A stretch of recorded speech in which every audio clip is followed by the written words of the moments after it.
بسم الله الرحمن الرحيم.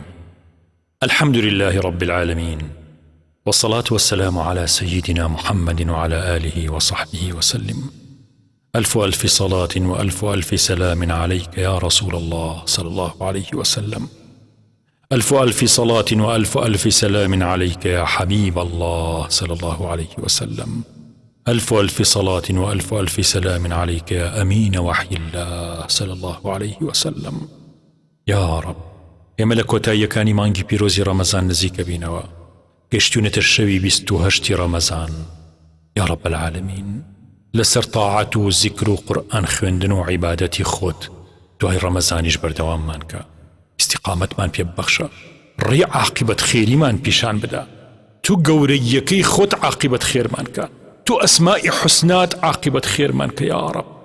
قورئان بکەرە باخچەی ڕازاوەی دڵەکانمان ئیلاහ العالمین، خۆمان و دایک و باوک و خوشک و براکانمان، ئازیز و مناڵەکانمان، سەرجەم خۆشەویستانمان یا رب العالمین، سەرجەم ئەوانەی بینەری ئەم دوعایەن لەم مناجاتەیە ئامینەکەن، خوایە سەرفرازی دنیا و قیامەتیان کە.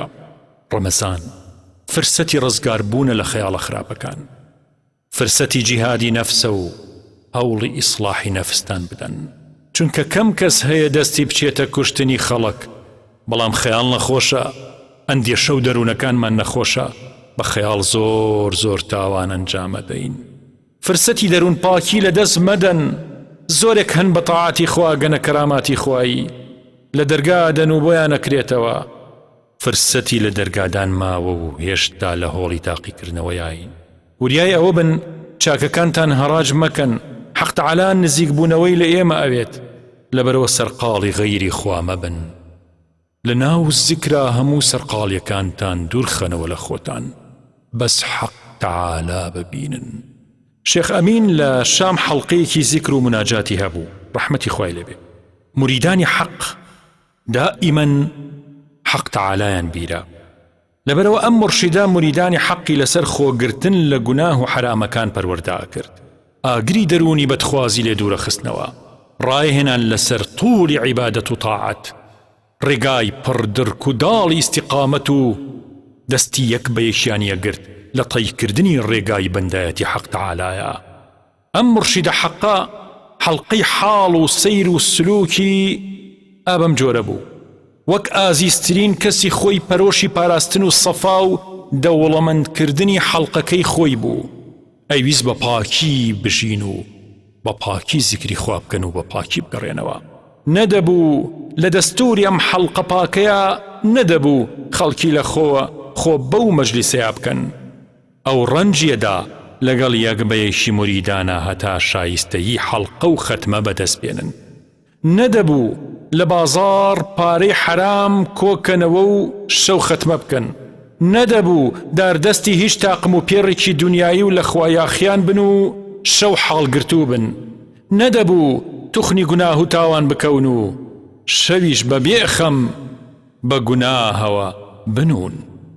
وا هاتبوون دەستی پیریان پێبگات و بەڕاستی موریدی حەق بن، دەبوو بە هەمویان سەفا و پاکێتی ئەم حەڵقە زیکرە بپارێزن هەتا بەرەکات و فیوضاتی ڕەبانی بەردەوام بێت و دەستیان لە بنی هەمانەکە بە خاڵەتی دەرنەچێت.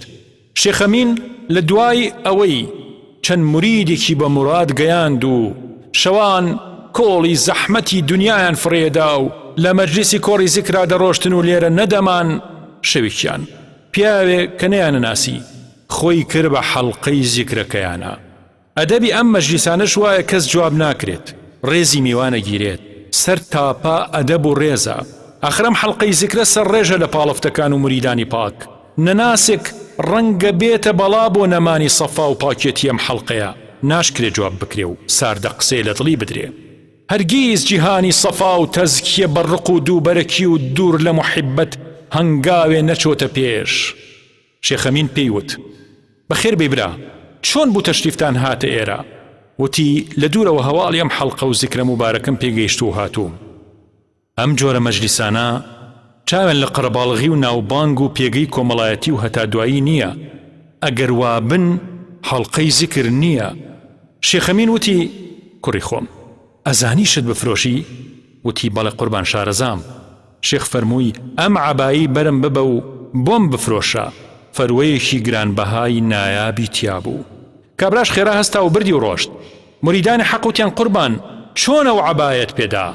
ئەو عەبایە گرانبەهایە و ئەی ئەگەر نەگەڕایەوە. شێخ فەرمووی ڕۆڵەکانم، من ئەگەر سەفا و پاکێتیم حەڵقەی زیکرە بکڕمەوە بە عەبایەک، ئایا زۆرم پێداوە و زەرەرم کردووە؟ هەرگیز سەفای ئێرە لە کێشی پارە و سامانێکدا نییە. دڵێک کە هێشتا لێڵە و ئەگەری ئەوەی هەیە تاریشی بۆ دڵانی ئێوە دروست بکە، لەبەر کاڵایەکی دنیایی مەجلیسەکەی پێوێران ناکەم. خوای گەورە و جۆرە دڵانەش بە ئێمە ببەخشێ و ئەو مەجلیسە زیکرانەش بە ئێمە ئاشنا بکات و حاڵیمان کە لە حاڵی حاڵگرتووان. سبحان ربك رب العزة عما يصفون وسلام على المرسلين والحمد لله رب العالمين والسلام عليكم ورحمة الله وبركاته.